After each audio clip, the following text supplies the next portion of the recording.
Hey everyone. Sorry if it's loud. It is hot. And I am blasting my AC because I'm burning up.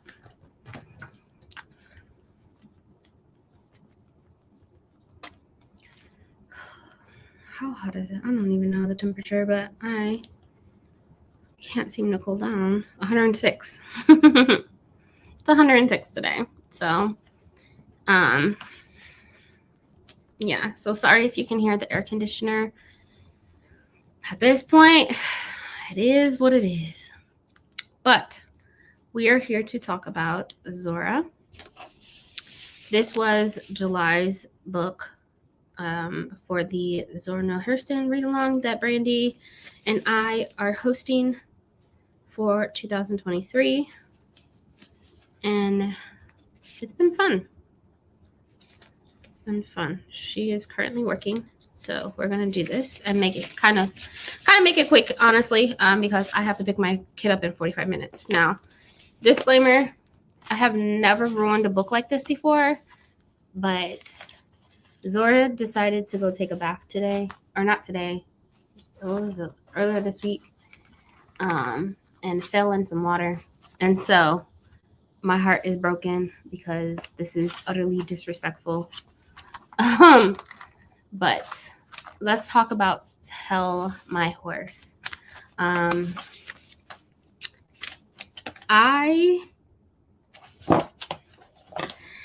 been enjoying Zora all year, and there's been some amazing book. I think that this book was definitely more informational rather than a fictional story of, I don't know, XYZ, right? All of her stories have been like, you're following a character, you're following this person hurt this person, and whatever the case may be, right? This book, I feel like it's more informational. It literally says a voodoo life in Haiti and Jamaica, and that's what you're going through. But I did feel like this book wasn't as fleshed out. I felt like I was all over the place, and yeah, so that's what my thoughts are kind of all over the place because of this book. We're not following one main character, we're not following one family, we're just like boom, boom, boom, boom, boom. So in the beginning of the book, she opens it up, and we're in Jamaica, right? We're in Jamaica. We're learning about just the way of life, I guess. One thing that I found interesting, again, this book is extremely more informational, I feel. So we're seeing like some of the taboos. We're seeing the way that they do certain things, including like weddings, right?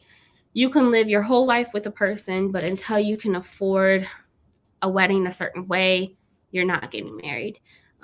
Which I found was really interesting because like it usually is like vice versa, where stop it. Dog is chewing at her arms again.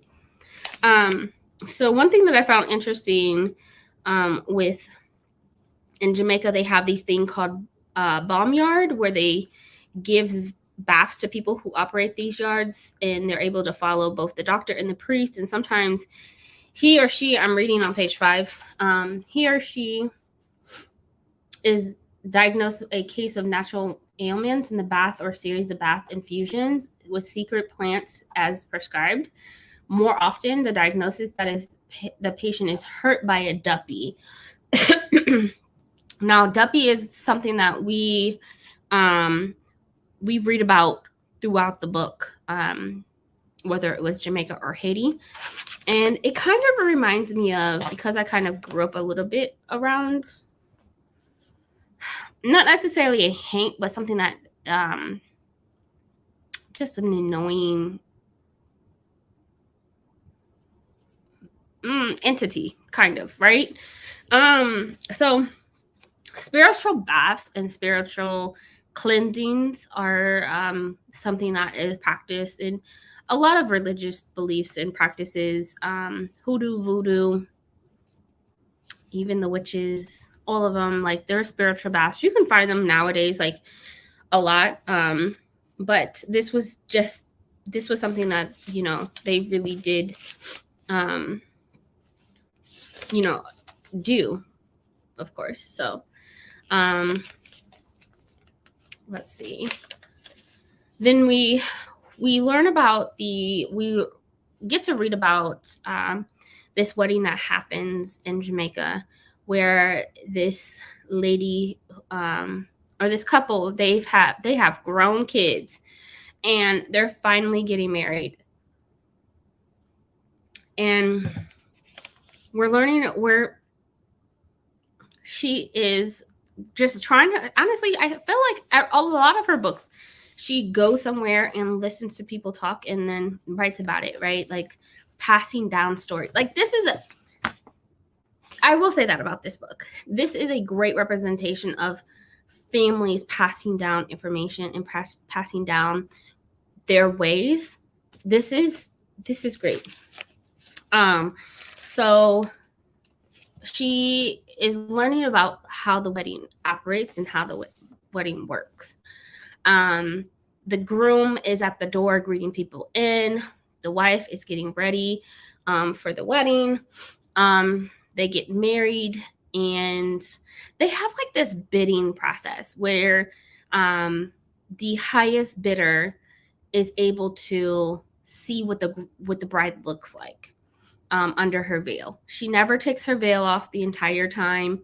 And I found that extremely interesting. We still have that, reveal type of thing, but it's you don't really pay for it. But they were bidding to be the highest bidder got to see under the veil and what the bride looks like. That is we still today do something like that, right? We have wedding gifts.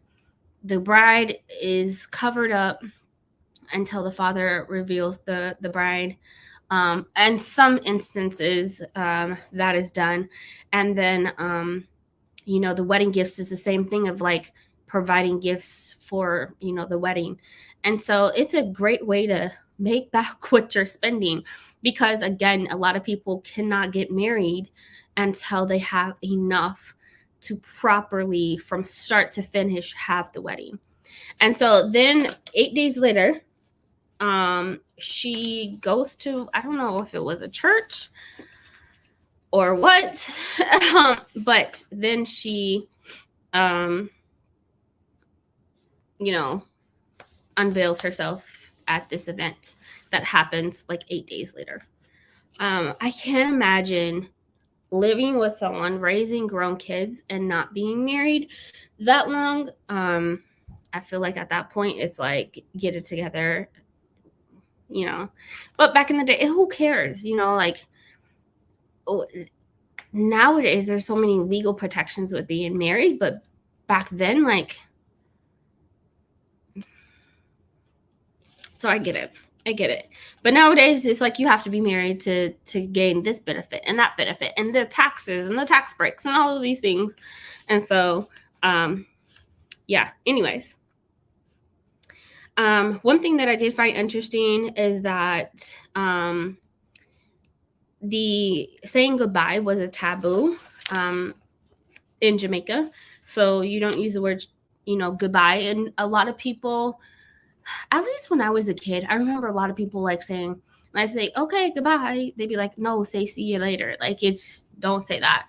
So again, these are a lot of those stories that are continuously passed down, that we're getting. Africa, they had a survival night called the 9 night, which is, it's an African ancestor worshipship, a fragmentary form, the West African tradition of appeasing the spirit of the dead, lest they do the living and the mischief.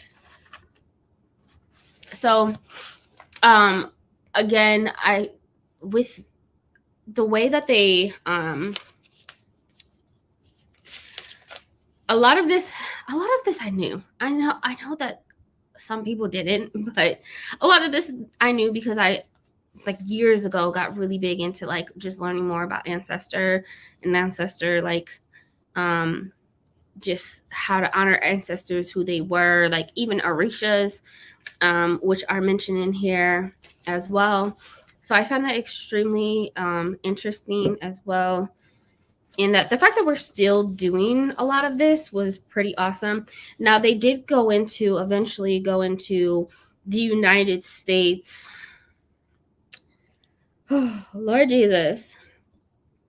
And even mentioned how, like, in Haiti, and how they had to like travel to other countries because the work wasn't there.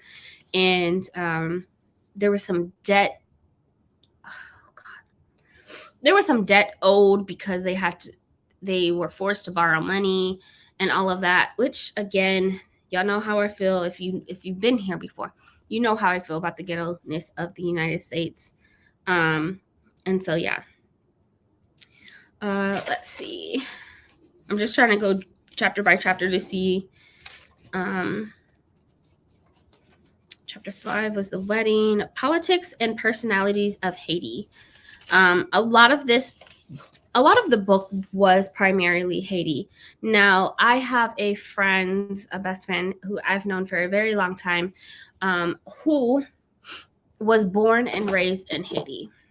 Now, this is the 90s we're talking about, not whatever year this is. I think this was published in the 40s. So, 1938. So, a lot has changed between 1938 and 1940. Just lighting a candle. So also keep that in mind, but it's not much has changed.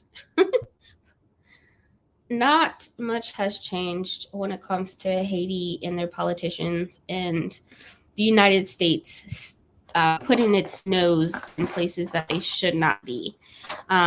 Haiti had what was it? It wasn't a hurricane. It was something. They had what was it? Gosh, I wish Brandie was here so maybe she knows. But there was something that happened in Haiti, and a lot of people relocated. One being my friend, who finally, I think she was like 13 when she finally moved to the United States as a refugee because of the tragic storm that happened in Haiti, which, a lot of people were displaced. I mean, the whole island was,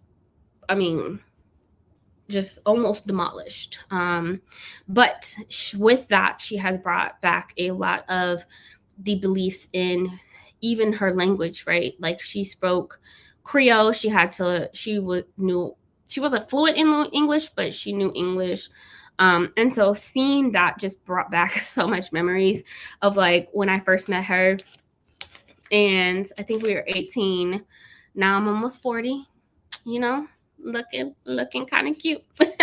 But yes, learning about just the belief system, the politics. Gosh, it again, the United States started something that they probably shouldn't have. They already had issues with the French being there. And I remember a part of the book, I didn't highlight it, but I do know that there was a part of the book where I want to say it was like 3 men who kind of got the French to leave and chased them off, and the French finally left, which is why Creole is so close to French. If you know anybody that speaks Creole, it is so close to French. It's very similar, with a Haitian accent. Like, it just, not an accent, but just the Haitian dialect. But a lot of the words are so similar within its language. And so they finally chased off the French, and then they got attacked. even though that they were trying to do what's best for the country, they got attacked, and one person like ended up killing himself or unaliving himself, I should say. The other person ran off and escaped to like the Dominican Republic or something, and then the other person just kind of hid away, which is crazy because again, that's that politics and how the damage was already done, right? The damage of people and them as a country. United States put their they were there and they shouldn't have been. And so yeah, that happened. The other thing that they talk about is the there was an issue. Well, colorism was a thing as well. I know that you had. It says, let's see. In 1789, it was estimated that mulattoes owned at least 10% of the productive land and held over 500,000 black slaves. So again, yep, it was in 1791. Bookman, Bossman, and Jean Francis. I don't know how to pronounce that. There's like the C, it has a little swiggle. I don't know. The blacks began their salvage lunge towards freedom in 1804, and they were free. In 1804, their bid for freedom had to have a lunge in it to be salvaged, and it had to be salvaged. Every man's hand was against them. And so those were the three that, help Haiti become free. And so look at this photo. This is the American minister and the president, Vincent. Lord Jesus. America always want to be in. Can we mind our own business? I don't understand. Hey, I'm here. you got home. I'm glad you got home safe. Yeah. Woo. I'm so tired. I bet. I'll be cleaning all day. Man. So I'm still in the beginning of the book, just trying to give a recap of, some of it. We talked a little bit about, Jamaica was pretty short. Mm-hmm. Most of the book, I would say, is definitely about Haiti. Anything that you want to add about the Jamaica? I'm trying to think. Because I was also giving myself some time for refresher because I read it earlier. Yeah, same. I had to go back. Look at my book. I have never destroyed a book like this before. Took a dive in water, which is so crazy. I think my ancestors were telling me something. To be honest, I think that was a sign of fill my water glass up because we thirsty. Mm-hmm. But yeah, I took a dive in water. I've never had a damaged book like this before, so I'm definitely gonna buy another one. Yeah, I can't put this back in my box set. There's no way. Yeah, I know they sell these by themselves. I think. Yeah. So. They do. Yeah. What I got from Jamaica. Well, first off, it talks about slavery and all that good stuff. That was really hard. Like we know about it. We know it happened. It's just really hard from letting it come from Zora herself and exploring not only Jamaica but Haiti and what they have gone through. And she did not sugarcoat anything, and she was actually talking to people about it, which I like. But I had to get over that one hump with the detail because she was getting all that from the people themselves about the experience, what they were, fighting for, like culture, what they do. I enjoyed it. It made me think like I wish there was more people that actually talked to the people and visually spoke to them about, then and what they do now, stuff like that. So yeah. I completely agree.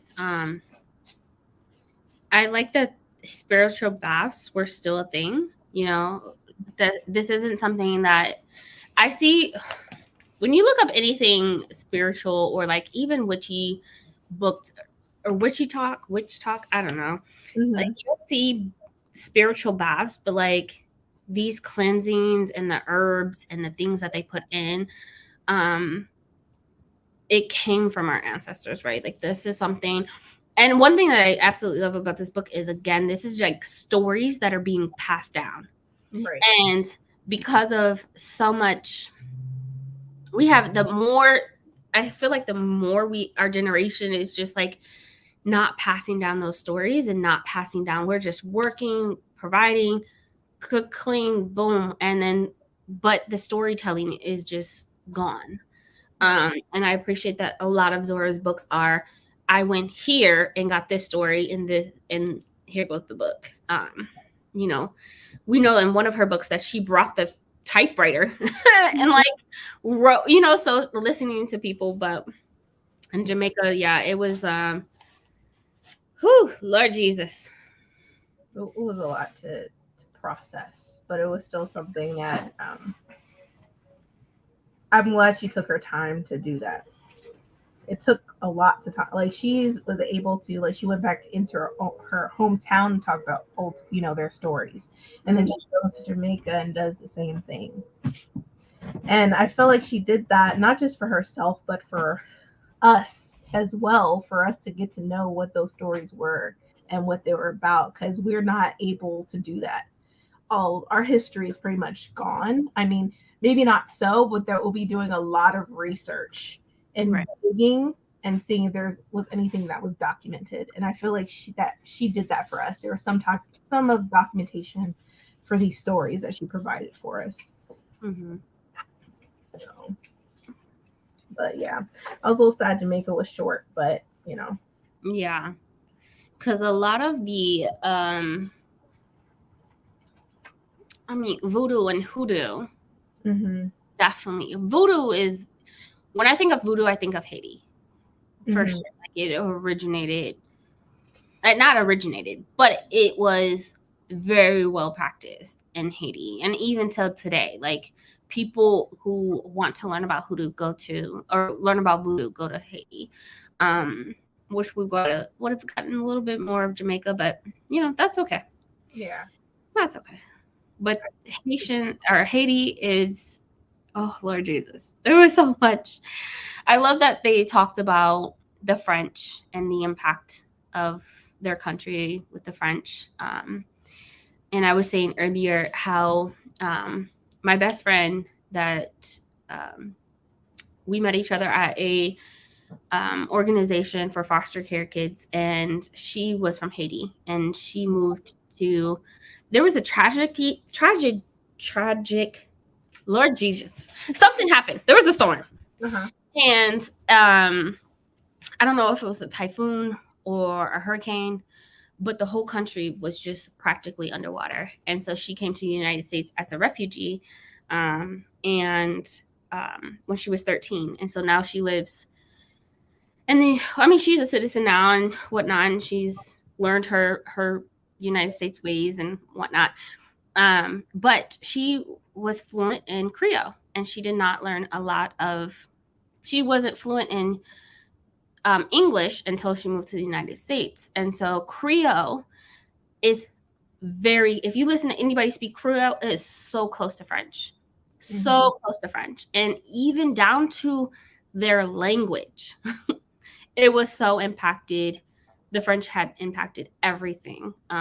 The way that their political system, when they finally became free, even afterwards, their language was all impacted by the French, and you see that till this day, where just their politics is just effed it up.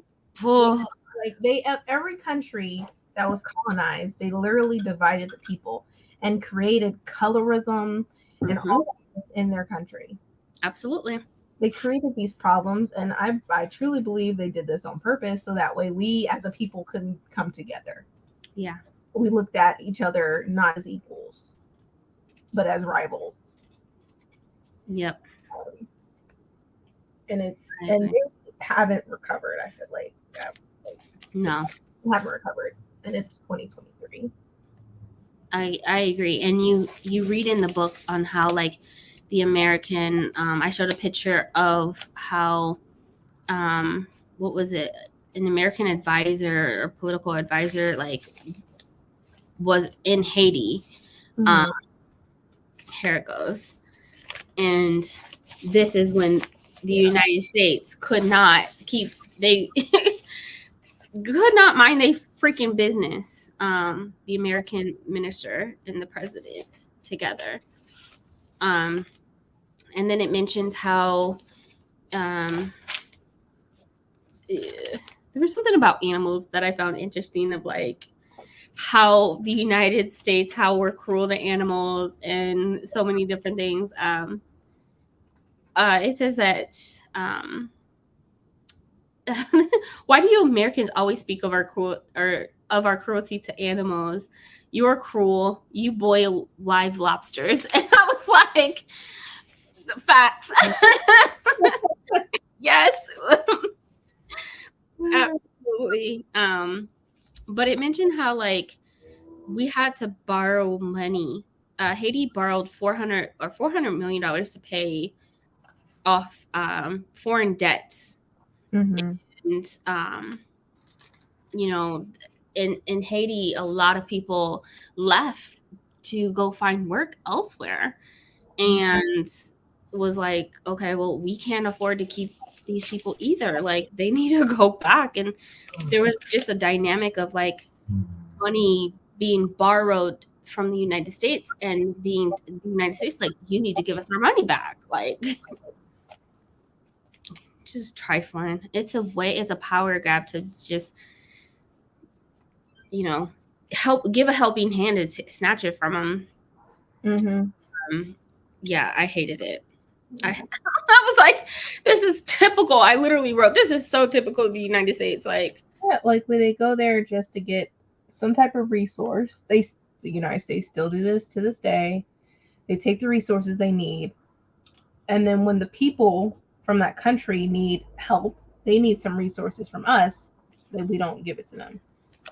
yeah, Like a lot, sometimes when they leave Haiti, they go to Florida because it's closest, mm-hmm. to live a better life. And it sucks because it's like the United States just like, no, we don't want y'all here. I'm like, but you were over there messing with their livelihood. I don't know. Exactly.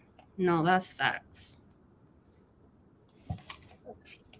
But I also did like the part of how it mentions the Black Joan of Arc, Celestina Simone or Simon, and how she led the armies and stuff. I thought that was interesting. Yeah, that was dope. I didn't even know anything about her, so I was like, oh, this is informational. Yeah, I appreciated that Zora included, what did she title it? The Voodoo and Voodoo gods. And then that's when she starts dropping knowledge of like the actual voodoo practice. And I mean, you see a little bit before then, but then you learn these deities that people pray to and honor and provide. Sorry, my kid is texting. And provide just like altars for. And she even mentions like, what do you provide them, like certain whiskeys and certain things within the voodoo that the gods enjoy to honor. Yeah. Here, people look at it as this is bad. Like they look down on you, like you like it's like a sign of the devil and stuff like that, and all these rituals, and they don't know nothing about it. They only assume Right. the worst thing. And a lot of hoodoo and voodoo have these deities that you honor that are in the Christian Bible, right? It even mentions in this book and Tell My Horse, like Michael. And the last story literally is about God giving them a weapon. I forgot which weapon it was, but go over here and shoot them because my rice fields, right? And it's like Mm-hmm. a lot of the practice is people that are in the Christian Bible, like Moses, all of these things. Michael is a big one that is in the hoodoo practice, that you can pray to and provide offerings to.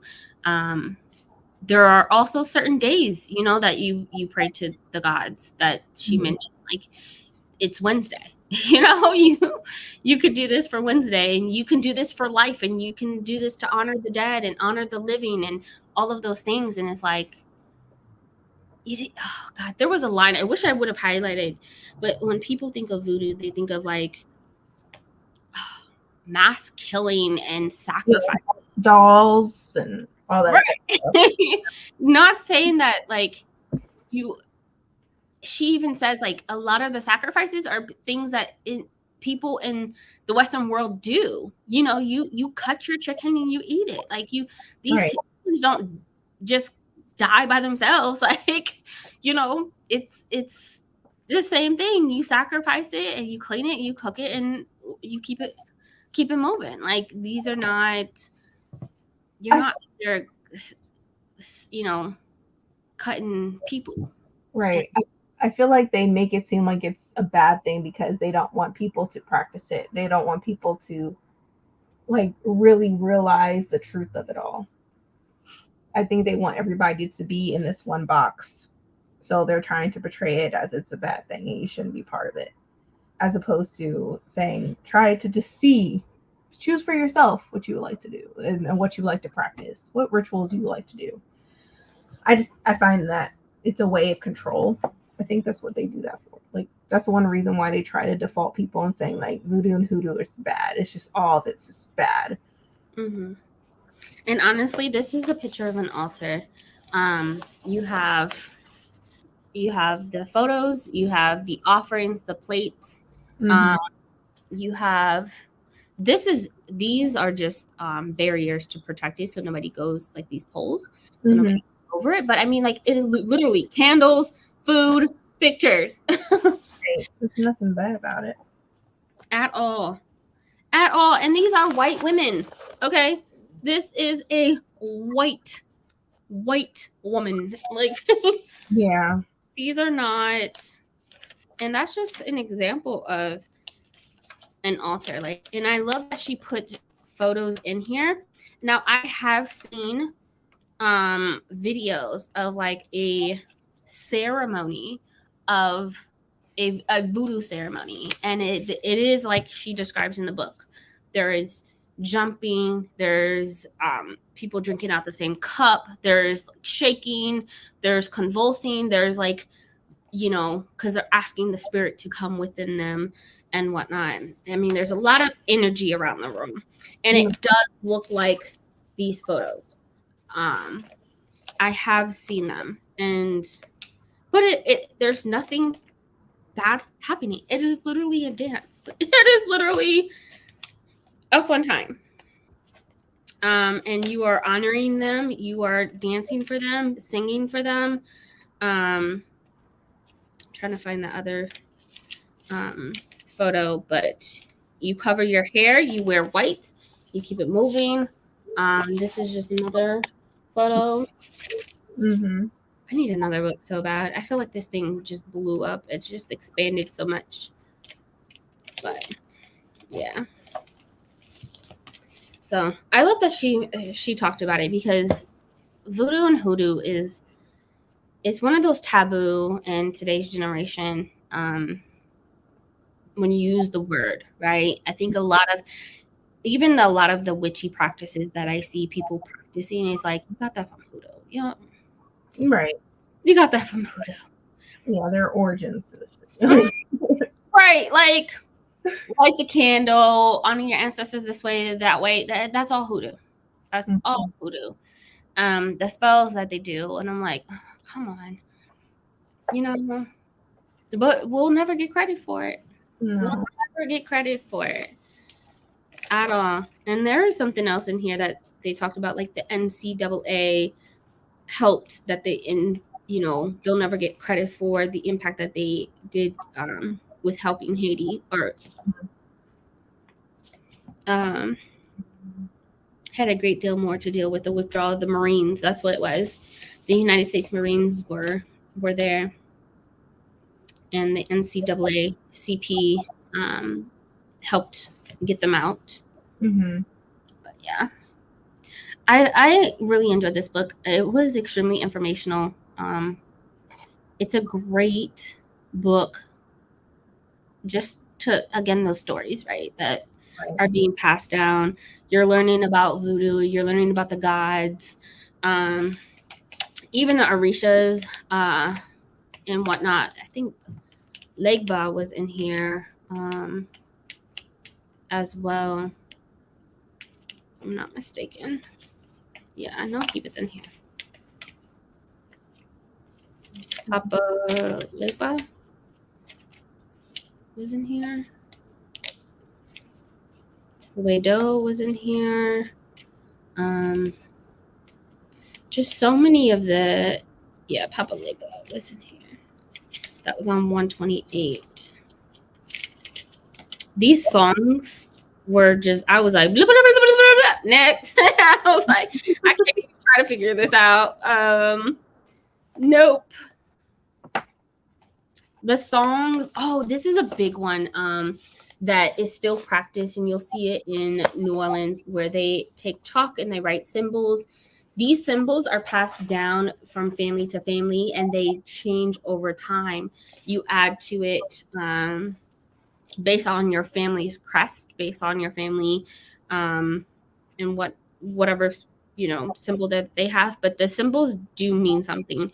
You add in the symbols that are communications towards the gods with your family symbols and your ancestor symbols, and it just keeps going. Yeah. Going. I thought that was pretty cool. She did a really amazing job with talking about the gods, talking about voodoo, the practice, these ceremonies, and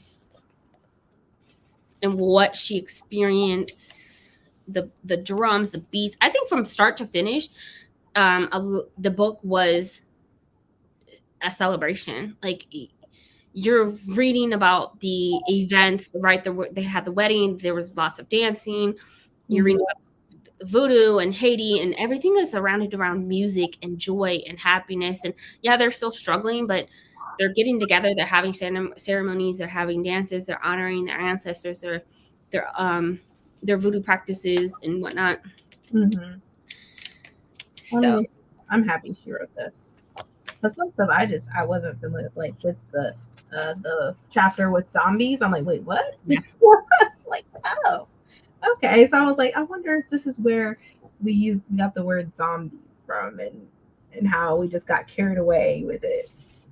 Turned it into a movie with faces and arms sticking out, and somehow, and it's eating people, and eating, in some versions, eating brains. And it's just like, man. Yeah, with the zombies, it's that line of like, what did she say? Something about not fully crossing over, or dying and not fully crossing over, or asked to come back. I definitely think that there are spiritual beings still walking the earth, tipping things over. There probably is. We will never know. We'll never know. Never know. Just don't call me back. If it's my time to go, there's some people out there that will try to bring somebody back, and it ends up going bad because it's not what they expected. Yeah. Just even asking for them to come back, like, if they're needed, their soul might feel like, I need to go back. And that's coming back. Yeah. And no. And she talked about graveyard dirt as well. That's a big thing within the spiritual community. There's a whole thing of like in order to get graveyard dirt, you can't just go into a graveyard and say, hey, can I get your graveyard dirt? Like, but it's extremely powerful since the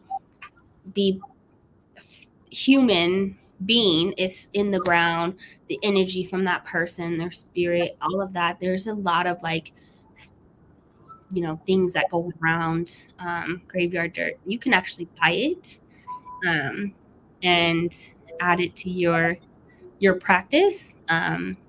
But then you also have that fear of, did they do the right thing before they asked for this graveyard dirt? Yeah. Because I don't need that.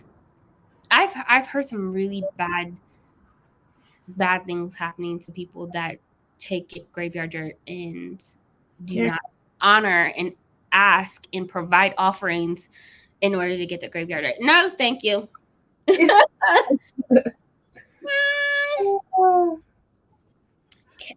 don't want it.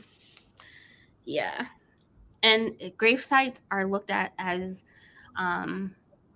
these awful, creepy things. And you literally lay a person to rest, right? You say a prayer over them, you walk away, you give them flowers whenever you're able. But graveyards are looked at as such a creepy place. And why? But then it's like they're laid to rest. They're supposed to be at ease. I would only feel creepy if people just walked in there and left no offering, or like, just walked in there and just hung out or something like that. Like, that's disrespectful. Like, these are the dead, right? Like, it's just. Yeah. Like, I know some people go to the graveyard to honor their loved ones, and sometimes it'll be flowers. Sometimes it'll be their favorite fruit, or be like a drink that they love to drink. Yeah. But it very much is like this taboo of like, don't go in there. That's creepy. But that's because of these movies and stuff that they produced over the years of how, like, don't go to the, you don't know what's going to happen. And stuff like that. Or like Michael Jackson's song with Thriller, and it made it look creepy. Like, examples like that, it made people not even want to like do that, like go into cemeteries. Yeah. So there's this thing called All Saints Day. I don't think it was mentioned in this book, but so sorry. All Saints Day is November 1st. It is the day after Halloween, where you go to a graveyard and you honor the ancestors. You leave your offering at the door. You do not walk in. I tried to do that. I tried to teach my daughter that when we went to go visit a family member, and you never just walk in the gates at all without leaving an offering and asking if you can enter. And All Saints Day, you will see people who practice hoodoo and voodoo at the grave sites, honoring them, chanting. You'll have drums, you'll have music, and you lay flowers and all different types of things. But All Saints Day is very much like that movie Coco, where you're honoring all of your ancestors at the graveyard. Yeah, that very much is it. And it's a fun and just a reminder of how like the people before us just we should still honor them. They walked this earth, they passed away, they did what they need to do, they raised their kids, they contribute to society, and then we ignore them and not do anything. No. Yeah. I don't like that. US, that's how it's portrayed, and that's how it usually is. Once their loved one passes away, they give them flowers or whatever during this, ceremony or whatever, and we lay them to rest. And some people don't return after that. Yeah. Unless of your culture and stuff like that, of what they still do today. A lot of people don't know anything about them. Yeah. My grandmother passed away on All Saints Day, so November 1st, 2020, from COVID. And I remember waking up at my friend's house, who we had already planned. So on Halloween, our kids went out, they had fun. We left some offerings, we cleaned our floor, like it was a whole big thing. And then I woke up November 1st and found out my grandma passed away from COVID. And I was like, just when we were about to go get flowers and go honor and like she was showing me her routine of like how she honors on All Saints Day and is at the funeral. And so, or not the funeral, but the gravesite. And so I was like, as the day we're about to honor the dead, my grandmother passes away, and I was like, now I can honor her on this day as well, even though we're in two different states. Like, was a part of I included her in that. But yeah, All Saints Day is a big thing for the hoodoo practice. Hey Pat, hey Maya. Hey everyone. So yeah, I think that especially when we look at I gotta go pick my kid up. Especially when we're looking at just the ancestors and learning about the gods and learning about hoodoo and making sure that we honor our previous ancestors. This was a very good, informative book, and from start to finish, like I said before, I felt like it was a book of celebration. There's a lot of singing, there's a lot of dancing, there's a lot of just, I don't know, I feel like people were a lot more united with even the celebration that they were having. Of course, part of that is, and we can't ignore the fact that a lot of it was people who could not afford to have clothes on their back, and the poverty and the issues that they were having within their country, the survival. They still had the faith of the voodoo and using herbs that they found outside to be able to practice, and using this to be able to practice and whatnot. And so they still had faith. And when I say faith, I'm not necessarily talking about the Christian Bible. So your faith is what you make it. Right. Yeah, I really enjoyed it. I did give it 3.5 stars. I also gave it 3.5 stars.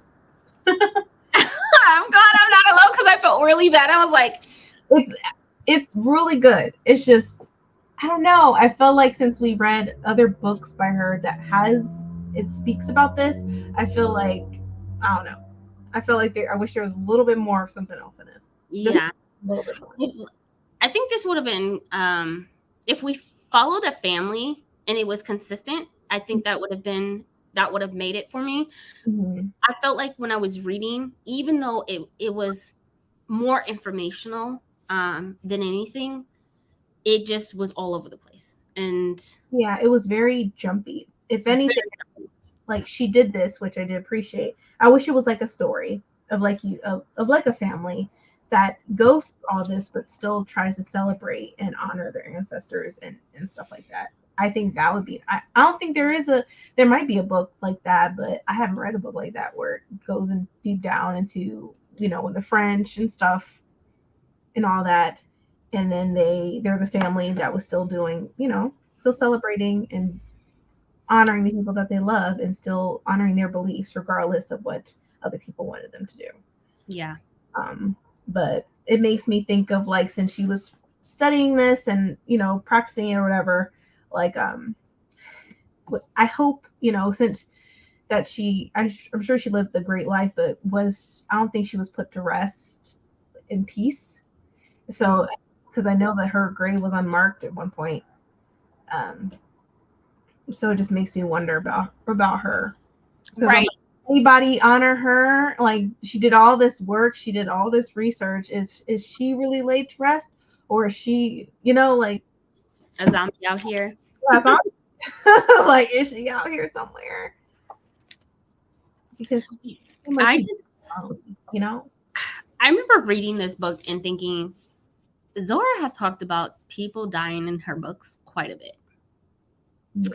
Her father died, her mother died, this died, that person died, and then this person died, and that person died. And then there was a whole thing of like, was it in one of the books where they had that hurricane and the girl married someone else that took all her money? I don't remember. Anyway, their eyes were watching God. Janie and TK. Or just dying. Okay. And part of that is like, then I think about, okay, yes, we're writing fictional books, but again, this is why it's so important to have something set up.